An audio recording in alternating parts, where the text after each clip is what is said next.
ең сорлы мақұлық. Күндердің күнде Мұса пайғамбардың көңілі өсіп, Алланың менен өткен сүйікті құлы бар ма екен деп ойлайды. Сол сәтте ұлық Алла оны сынаққа алып, «Ей Мұса, бір ай уақыт беремін. Маған дүниедегі ең нашар, ең сорлы, ең мүсәпір, ең бейшара мақұлықты тауып әкел» деп бұйырды. Мұса дала мен қаланы кезіп қаңғып кетті.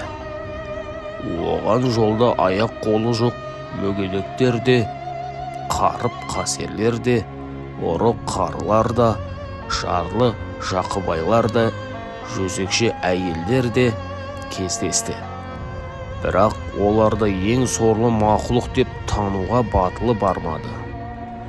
Бір күні Мұса көлеңкеде дамылдап отырып, үсті басын бит бүрге басқан, терісі қотырланып, жүні түсіп қалған, түрі ұсқынсыз бір кәнден иттің жуынды жеп жатқанын көрді.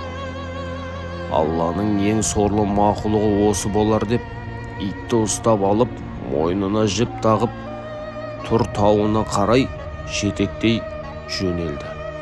Орта жолда Мұса, кім білсін, ұлық Алланың алдында оның да қадірі бар шығар. Алла тағаланың оны нендей хикметпен жаратқанын мен қайдан білемін? Құдайдың алдында оның менен артық боп кетуі де ғажап емес, деді де итті босатып жіберді.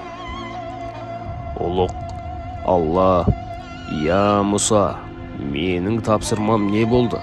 Таптың ба?» деп сұрады. «Өзімнен сорлы ешкімді таба алмадым» деді.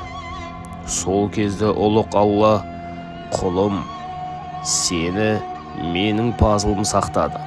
Егер орта жолда қотыр итті босатпай алдыма әкелгеніңде, пайғамбарлықты алар едім. Онымен қоймай өзіңді қотыр итке айналдырып қорғылар едім. Енді пайғамбарлық міндетіңді жалғастыра бер» деп риза болыпты. Осы оқиғадан кейін Мұса Калимолла өзін өзгеден артық санайтын жаман әдеттен тыйылыпты.